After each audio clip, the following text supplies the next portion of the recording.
Hi guys, welcome back to our channel. ఈ వీడియోలో మనం మన రజనీకాంత్ గారి కూలీ సినిమా రిలీజ్ అయింది కదా.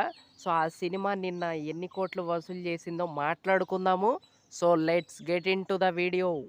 ఇక రజనీకాంత్ గారి కూలీ సినిమా ఎంత వసూలు చేసింది అంటే డే వన్ ఇండియా వైడ్గా 65 కోట్ల రూపాయలనైతే వసూలు చేయటం అయితే జరిగింది. సో గుడ్ అనమాట.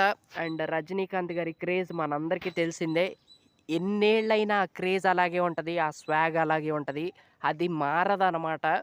సో అది అండ్ సినిమాలో మెయిన్ బిగ్గెస్ట్ ప్లస్ పాయింట్ వచ్చేసి మన రజనీకాంత్ గారు కాబట్టి తమిళ్ ఆడియన్స్ చాలామంది చూస్తారు. అండ్ మన తెలుగు స్టేట్స్లో కూడా చాలా పెద్ద సంఖ్యలో ఫ్యాన్స్ అయితే ఉన్నారు రజనీకాంత్ గారికి.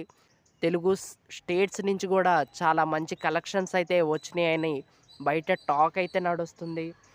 అండ్ ఇంకోటి వచ్చేసి ఈ సినిమాలో మన ఉపేంద్ర గారు కూడా ఉన్నారు. అటు కర్ణాటక ఆడియన్స్ కూడా చాలా గట్టిగా చూస్తారు.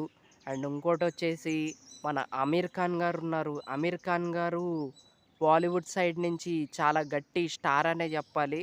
సో తను మంచి యాక్టర్ అని కూడా చెప్పుకోవచ్చు. సో ఇలా వీళ్ళందరి కోసం వస్తారనమాట. సో ఇలా డే వన్ కూలీ సినిమా అయితే 65 కోట్ల రూపాయలనైతే వసూలు చేసింది.